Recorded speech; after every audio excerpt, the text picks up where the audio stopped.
Hey everyone, welcome back to Regency Tidbits. Well, it's not even Regency, it's just author tidbits. One thing you probably will realize if you ever watch these videos is I never remember the exact name that I gave it. You would think I would because I gave it, but my mind is like trash. So there we go. We'll just admit that openly from the get-go. I was with some people the other day and they were like, well, I'm not forgetting words, so I think I'm okay with Alzheimer's. And I was like, crap, I forget words all the time. Like, is So this, do I. and he's like, this guy I was talking to was like, well, I manage an Alzheimer's facility. I have a test if you want to take it. And I was like, do I want to take it? Do I want to know if I really have like have it? I don't know. I'll get back to him on that, right? Yeah, I've started this game of I can't think of the word that I need and the word I'm thinking of is wrong. Yeah. So if I keep thinking of the wrong words with other people, maybe they'll help me find the right one. Yeah, or I'll start that to works. thesaurus the wrong word and be like, Yeah, maybe. exactly. So I did that. My sister the other day was like, I can't think of the right word. And she goes, I don't know it. She goes, help. And I said, well, I don't know what you're trying to say. So tell me what words it's not, but it's close to. Because that's what works for me. I know. She just kind of looked at me and I said, it's a writer trick. Okay. Tell me the words that it's not, but that are somewhat in the neighborhood. Yeah, exactly. I don't know why that works, but it does. It takes a long time though.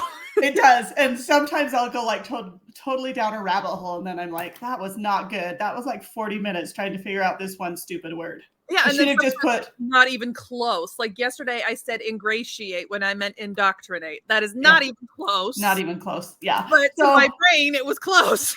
I'm like, I should have just like parenthesed it and put a question mark in the word it's close to, and then come up with the word later because it probably will come, right? Yeah, and then I'll send it to my editor, and then she'll be like, "Did you ever figure out what word you wanted?" I'm like, "I didn't put that right word in there. Dang it!"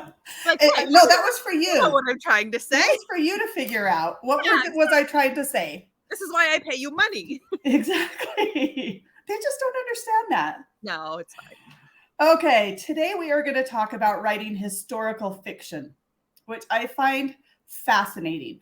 I have a lot of like stories in my head that I'm like, I really want to write that, but I have no idea how to approach it because it would need to be from a historical fiction perspective as opposed to a romance perspective with the historical background, which is what I usually do. I mean, I have a lot of history in my books, but as far as like historical fiction, it is not. So, or I don't think it is, right? Fair enough. So, the first thing, which you have just gotten into this, I don't know, was your Titanic book the first historical fiction that you had done, or do you have others that I just don't know about? No, that was the first traditional historical fiction that had like no romantic elements at all. Okay. And how long did you think about that book before you wrote it? Ages. And ages. Because I found the story. Originally, I found the story of the Carpathia because we all think we know the Titanic one. We all know the basics of Titanic, right? And I learned the Carpathia one in 2015. Like right as I was publishing my very first romance, I discovered this story. And I didn't know what to do with it. I just knew that I loved it. I thought I was going to write a movie.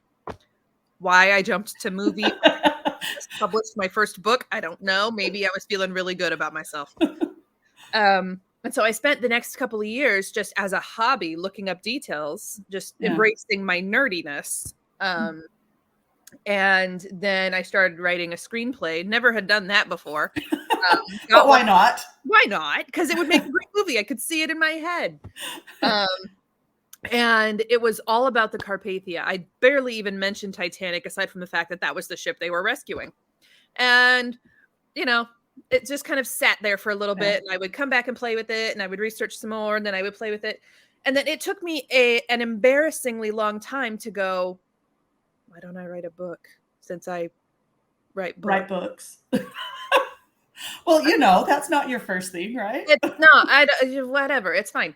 And so then I wanted to do that, but I decided I needed to bring in a Titanic aspect. So I started researching more Titanic, and voila. So it was just kind of how that worked out for me. I had been fascinated with the story just for my own nerdiness, and then it took way too long to decide that I needed to write a story. But there are no accidents in coincidences. There's just timing, and it happened to all come together at a really great time. But that was not my original plan for it. I did not say I am now going to write a historical fiction about the Titanic. The story found me, and then I had to figure out what to do with it.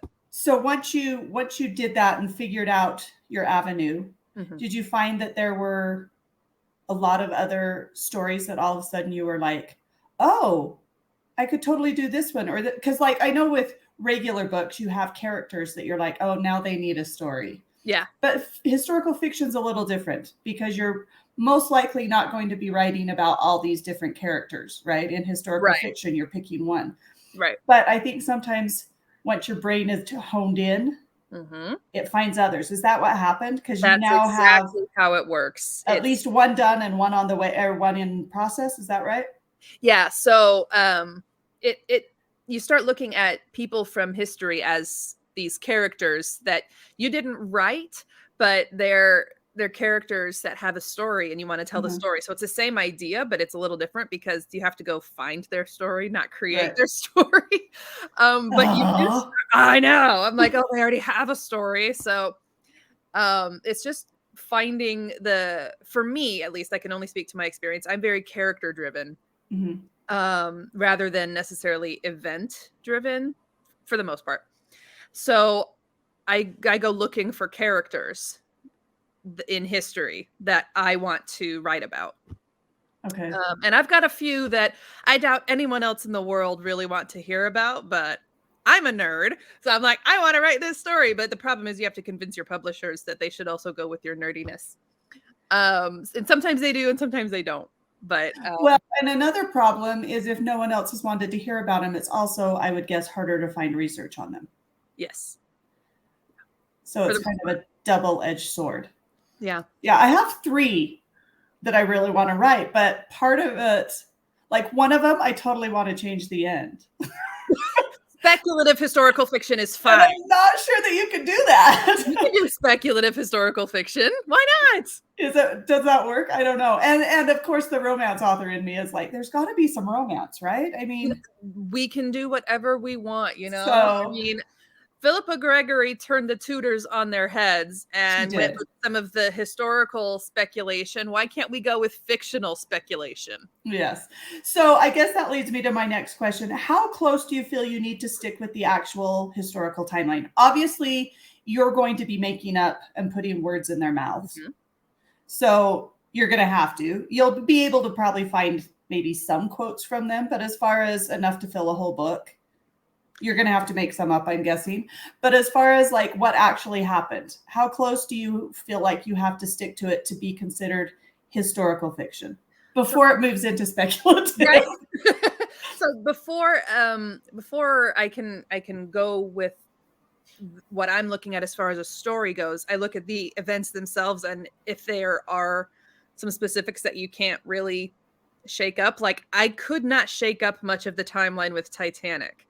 And Carpathia, because that's pretty exact and everybody knows, right? I can't say that Titanic sunk at 6:02 in the morning. Everybody knows it was not 6:02 in the morning when dawn is breaking. And, you know, I couldn't make that a very poetic scene because everybody knows that's not what happened. Right. But with my book that's coming out in April, which is set in Belgium in World War I, there are less exact dates involved with certain activities that go on in that book. It's a lesser known cycle of events, and a lot of the dates that certain things happened are not recorded. So I had a little bit more wiggle room there because I could put them where it worked best for the story, as long as I wasn't straying too far out of a reasonable timeline. And so for that, there wasn't a history really there for me to go for anybody to disprove me per se. Right. But ultimately it is a fictional account of real events.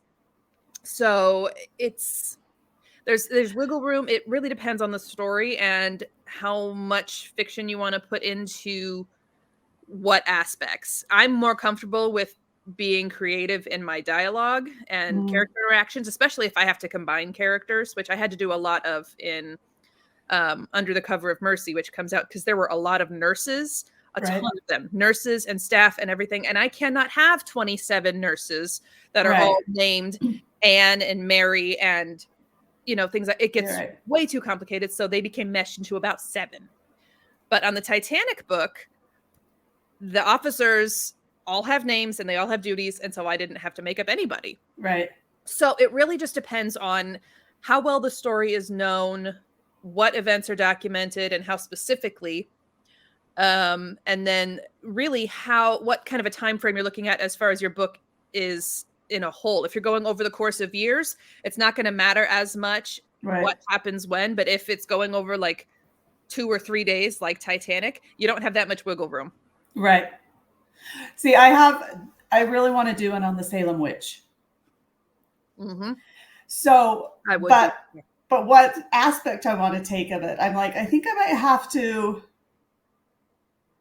make people friends who may not have been friends. We can't prove that they weren't friends. And that's one thing is I was like, I know there is stuff out there, there's documentation from that time period, but really and truly, would we know? I don't know. So anyway, I would go with that. You can do that. And, and the fun thing about historical fiction is you can always put in the author notes, we have no proof that these two were friends, but for the purposes of this story, I made them. Right. So that's what I guess. Put in the disclaimer. Yeah, exactly. Oh, we love our author's notes, don't we? Yes, we do. And I guess maybe what I get too caught up in is I forget the fiction part of historical fiction. I do too. And I think it has to be full documentary. Yes, I have to be told by my editor. Remember, this is historical fiction. So, yeah, I actually, I also have relatives who, were in Pennsylvania. The Battle of Brandywine was fought on their front lawn. Ooh. And I'm like, there's got to be a story in there somewhere. Yes. So I'm trying to, and I'm sure there has to be a research trip involved. I'm absolutely certain there has to be one involved. So I have all these ideas, but I always pull back because I have that, I'm not sure that I want to totally make it the way it really happened. And so then I'm like, well, then I can't write it because it's not historical fiction anymore. But it still is because I'm forgetting fiction, right? Right. Speculative historical fiction is becoming a thing. You can go with it. We'll figure that out. Right. I want to do a story on women at Waterloo. I don't know if anybody would actually want to read that book besides like you and me and our Regency writing friends. Yes. I really want to do one. That would be really cool. I also really want to do one on the female members of the spy ring during the Revolutionary War. Yes. I think those could be super. So there are quite a few that I'm like, oh, but I need to clone me. Yeah, I want to do a story about Grace O'Malley, Irish female pirate. Except, do you know what kind of life the female pirates led? Oh, not exactly inspirational or wholesome. Yeah, I was gonna say, you might have to blackline. There's gonna be a lot of closing of doors. Yeah, you might have to change what your sweet. Yeah, I'm gonna have to get a pen name to write Grace O'Malley's story if I want to do it in any way that's remotely accurate. That's so funny. Now, when you wrote your Titanic book, I thought at some point you found a possible relative? Yes. On the Titanic? So my Titanic book is written in two points of view. It's the captain of the Carpathia, Arthur Rostron, and a real Titanic survivor, Kate Connolly, spelled the exact same way as my last name. And there had been speculation that we had a relative on the Titanic. And that's kind of what made me start looking at Titanic survivors. And there were 2, Kate or Catherine Connellys.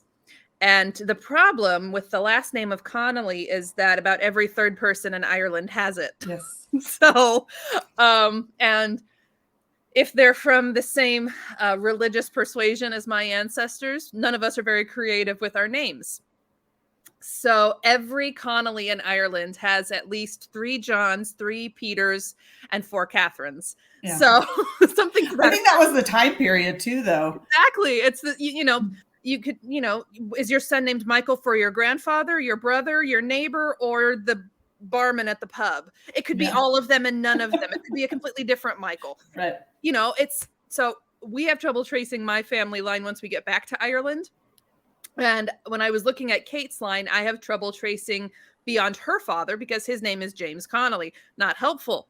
Right. And even though you would think it would be clear, it's not, because we all have the same names. And they probably had the same sibling names as 5 other Kate Connellys. Exactly. Like all of their cousins had the same names too, right? Yes. So they were from a neighboring county to where it is rumored that my family is from. So it's entirely possible that we are related. I just can't prove it. But I loved her story so much that I decided to go with it. So I had to put in my author notes that I can't prove that we're related, but I'm claiming her as a relative. How did you find her?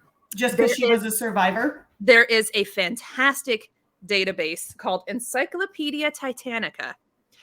People that have more time and more brain power and more resources than I do have spent years and years and years putting this all together. And they have lists of all of the Titanic passengers, whether victim, survivor, crew, and they have their ticket numbers. They know what lifeboats they were in for the most part because that was recorded. And interviews that took place shortly thereafter. You know, sometimes there are little stories, there are big stories, and it just so happened that the Kate Connolly that survived had a decent enough story that I felt like I could run with it and not just be like, oh, I'm going to write about someone that could or could not be related to me, but there was actually enough information there to go, now this is an interesting story because, spoiler alert for anybody who hasn't read it, she gets mixed up with the other Kate Connolly who did not survive. Oh. There was a mix-up with which Kate Connolly survived. So, like, the wrong families. That in and of itself is a book. So that's why I went with it. I was like, wait, they did what now? And that was not clear as to how much of a mix-up there was, but it did say there was a mix-up. So I was like, oh, I'm running with that. Yeah. And the nice thing is that if you write about a history that happened, a little history like that happened a long time ago, nobody can really tell you that's not how it worked. So I went with it. And I found living grandchildren of the survivor Kate Connolly, and they actually read the book for me. Really? Are they in Ireland or are they here? No, they're in the States. That's really cool. And they weren't as elderly as I thought that they would be. Their father had gotten married later in life, so they didn't know their grandmother well at all. But from everything they'd heard from their father about his mother, they felt that the story did her justice and that I had done well, and they were not offended by anything I had in there. I was going to say, was that a little scary? A little bit. I was like, what if I got it wrong? Like, I don't know how close this family was. If they're anything like my Connolly relations, we know. So. Well, and especially when you're putting words in their mouth, you know, that's one thing that always, I'm like, maybe I can like go far enough back that there's no relatives enough to be able to be like, no, you did it. What if I made her too religious? What if I made her not enough? What if they think she's too whiny? What if they think, you know? What if she was really not that impetuous? What if apparently it was fairly spot on for what they knew of their grandmother, and nobody alive knew her better than they can attest to. So I'm going with it. That's great. I'm going with it. Yeah, no kidding. That's really, how did you find them? Stalking. We have called the internet. It makes it a lot easier. I seriously looked up. I was looking on like ancestry.com, not necessarily looking for, I mean, I wanted living relatives, but I didn't know what I was getting into. I figured it would be like great grandchildren or something. But I looked into like, I wanted to see if she ever went back to Ireland. I was looking up what I could say for her bio, really. Or like the stuff that rolls after the credits. What happened to so-and-so? Right. So I was looking for what happened to her. And so I saw, like census records where they had children. And then I'm like, okay, well, did she ever do this? And what did this child? So I was like making notes about, okay, well, this person is this and this person is this. And they went here. And then I went on Facebook and I started searching for people with those last names. And then I literally was like cyber stalking. I'm not going to pretend it wasn't a little bit creepy, but I didn't expect to find living people. Yeah. I was just going to say her, and her children settled in Arizona, California, and Maine. I don't know. I made those up. And then I found real people. So was she young? when she went through it? Yeah, she was a young lady. I mean, she was single. I want to say she was like 19, 20. Oh, so then she got here, and that's when she so married she got and all of that. Her husband came over. Well, they weren't married, but the man she wound up marrying, I want to say he came over about a year after she did, and they met and got married. Was he Irish also? Yes, he was. How interesting. Yeah. So interesting. All right. I don't know that I have, well, I'm sure I have a ton more questions, but I don't know that we have time for a ton more questions. So that is fascinating. We might have to get together one time and sit down and chat, and you can guide me on my. I am happy to. I will lead you possibly astray. But we can go astray together. Well, I would expect nothing less. We can go astray together. It's fine. But if there's ice cream involved, who cares, right? No, that's fine. We'll bring some ice cream. I'll bring some Diet Coke, and we'll be good to go. It's fine. That's awesome. All right. So what are the two names of the books? You got your Titanic, Brilliant Night of Stars and Ice. That came out last year. And then your second one, your World War One. World War I comes out April 11th, and it is called Under the Cover of Mercy. And I am actively writing the next historical. I think I've seen that cover. You've done a cover reveal on that, right? Yeah. Yeah. It's really pretty. And what's the one you're working on about? World War II. World War II. So you're a pretty. Someday I will write about less depressing events in historical fiction. I will find things that are less depressing. Do you find that you prefer one time period over another? Not yet. Not yet, but this is only my third historical fiction. The one, but they've all been 20th century, which I find interesting because you're mostly Regency otherwise. That's true. That's true. Okay, so we need to get that women in Napoleon. Yeah, the women Battle of Waterloo. Yeah. Yes. I'll start my editor. They're not going for it yet, or you haven't pitched it yet? I have a problem in that I keep submitting ideas to her and she writes them all down. And so then when it's time to actually pitch a project, she goes, "Wait, which one are you talking about right now?" I'm like, Abigail Adams. Abigail Adams is who I'm talking about. She goes, "What do you want to do with that?" And I said, "I don't know. I just like Abigail Adams." I like Abigail Adams also, actually. I think she's an awesome lady. Problem with Abigail, though, is everyone thinks she's awesome. So there is quite a bit out there, and that intimidates me. Yeah, I did tell her, though, that if I ever did write Abigail Adams, that the only way it would work is if when the audiobook was launched, we would need to have Laura Linney do the voicing, because she was Abigail Adams in the John Adams miniseries, and she was spectacular. And so that is the only way to go. No, that's just the only way. I'm sorry. It would probably take all of my royalties in perpetuity for that book to convince Laura Linney to do it, but that's okay. Probably. No, come on. I'm sure she'd jump at the chance. Maybe. Hello, you have written screenplays. I'll write it for you. Well, we'll see. Maybe we can catch her at a time when she's not on Broadway and she's bored. And that might be it. Is Abigail the next one then?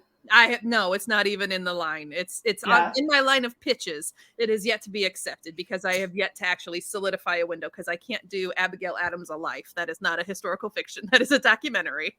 That's long. That is long, and I can't. So I have to find some time period specifically. Do you know what your next one is then? After this one? Uh-huh. After this one, the next project I have is actually a surprise. It's something I haven't ever done before. It involves romance and history and mystery, and it will be So it's not just a historical fiction. It's something completely different. Do you work on things? Romance books and historical fiction simultaneously, or do you focus solely on one book at a time? I work on them simultaneously, mostly because I write depressing historical fiction and I need something light to pull me out of holes. Well, when you look at history, I'll ask my therapist next time. You have a whole lot of stuff to write about if you like depressing history, because that is just history, right? I find the light in the depressing moments. I know. I keep watching documentary on the English nobility and the kings, and I'm like, seriously, peeps, I would not. Why did anyone want to be king? Why does anybody want to do this? A death sentence. It is. And a fairly violent death sentence most of the time. Yes. It's awful. I don't know why we love these things. But they're awesome. They're so good. All right, I'm going to let you go. All right. Because we're now at 25 minutes. I'm never very good at keeping it. At first, it was supposed to be 10-minute author tidbits. And then I was like, who am I kidding? That's not going to work. I don't think I've ever kept it to 10 minutes. So now it's 10 to 20-ish. It's fine. Possibly 30. It's fine. Anyway, thank you so much for joining me. Welcome. Thanks, everyone, for joining us. Make sure you subscribe so that you will be notified whenever a new author tidbit drops. And we will see you later. Bye.